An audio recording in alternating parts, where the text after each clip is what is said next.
Victoria Falls can be found on the western edge of Zimbabwe on the Zambezi River. Massive amounts of water spill over the top of the giant falls and drop almost 1,000 feet. And I'm told that the roar is deafening. The falls are the largest in the world. They're more than a mile wide and 300 feet high. Mist from the spray fills the air like fog and can be seen for 50 miles. The locals call this smoke that thunders. The water from the falls rushes down the gorge in torrents, creating the world's largest rapids.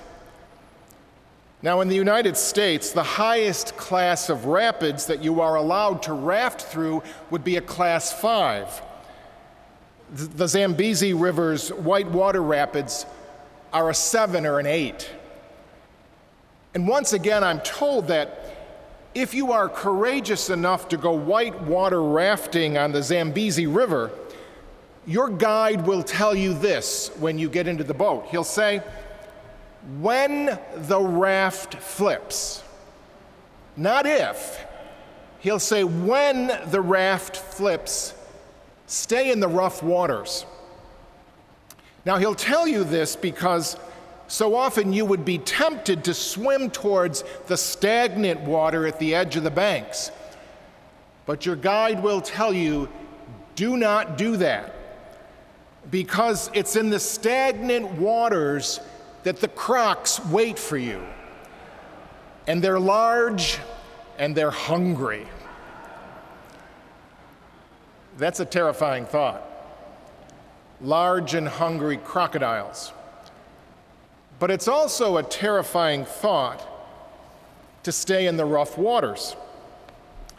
And so often we think that we're doing a good thing by moving out of the rough waters, moving away from what's uncertain and unsafe, moving to what seems to be calm, but that which is nearly stagnant, and in the end can be destructive. What we think is harmless can really kill us. So how does one stay in the rough waters? How does one navigate those rough waters today? Well, isn't that the challenge of our lives? Because isn't life like that raft? Not if it will tip, but when? Because all of us at times will have to navigate rough waters, and all of our rafts at times will tip. Well, this is the beauty of Pentecost. The message of Pentecost is that our God did not create us to abandon us. Jesus did not leave us in the lurch all by ourselves to navigate these rough waters of life. We have at our disposal a powerful spirit, a spirit that is the vital principle or the animating force within human beings, within living human beings.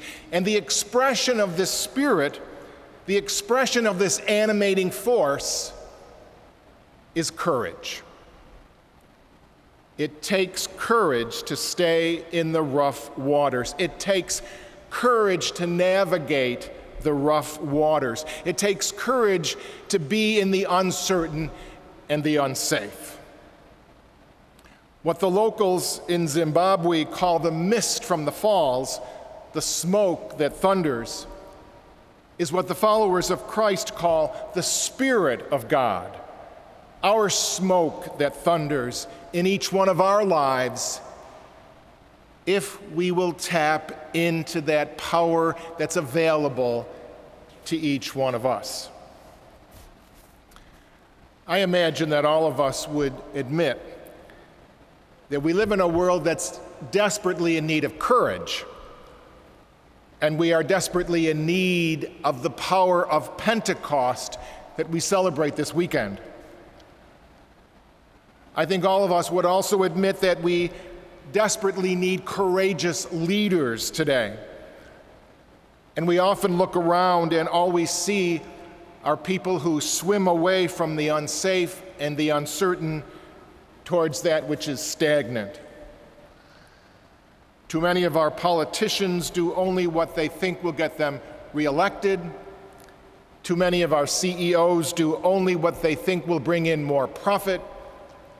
Too many of our religious leaders only speak the safe words of Jesus. What we need in leadership today is a courage based in a spirituality that's based in the power of the Spirit that we celebrate this weekend. And we all know that we have had these leaders in the past. And I think we all know we need them desperately in the present. We need transformational leaders open to God's Spirit, the Spirit that emanates courage. There are many, many examples of these kinds of leaders. Just think back on the civil rights movement when Martin Luther King Jr. crossed the Edmund Pitts Bridge. Well, he and his compatriots, when they crossed that bridge, they walked into swinging clubs and guard dogs.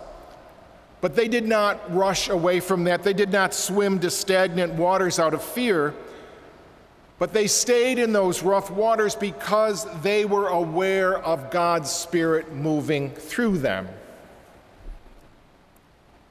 But right in our own backyard, in our own diocese, for the past 100 years, we have witnessed this kind of courage emanating from the power of the Spirit. The Sisters of St. Joseph of Carondelet and the Franciscan Sisters on Court Street have been powerful examples to us of this kind of courage.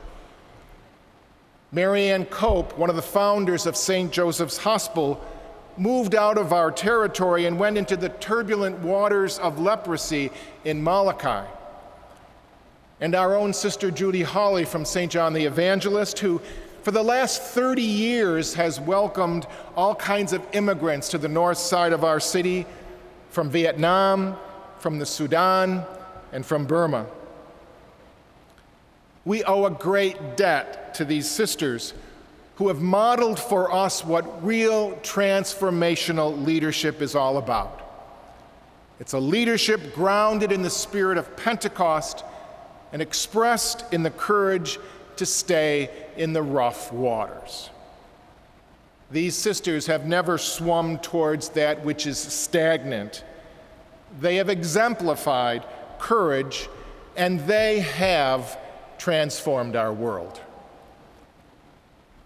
But this kind of courage is not limited to the leaders of civil rights movements or to women religious. Each one of us gathered here this evening needs to open our deepest selves to the experience of the Spirit in our lives so that we are not overwhelmed by fear, but that we are transformed by courage, and then we become transformative. Any of the commitments that any of us make these days has that experience of the raft tipping and one finding oneself in the unsafe and in the uncertain.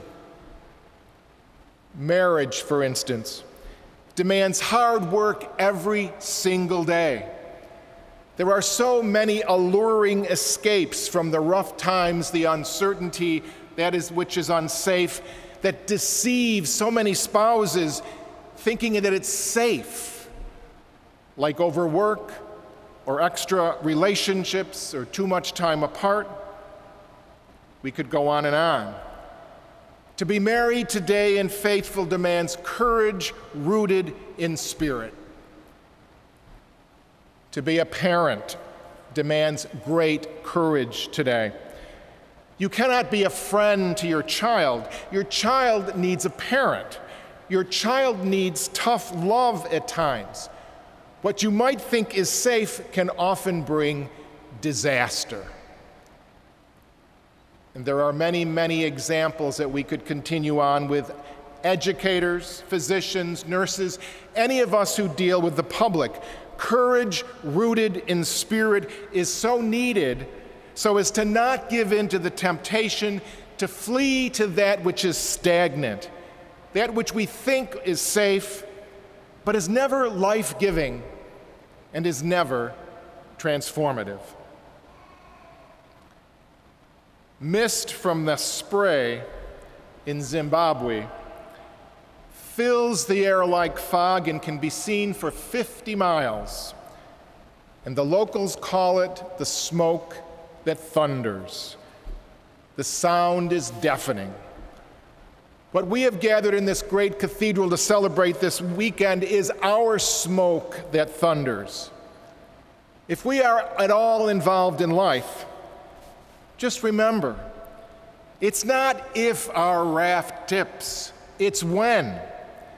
Because we will all face that, and we will all face the temptation to swim towards that which is stagnant.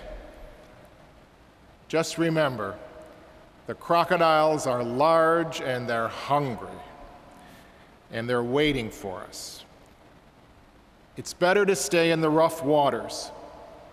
It's better to stay where it's uncertain and unsafe, and to hear the message of Pentecost. There's a powerful spirit available to each one of us that will bring us through those rough times.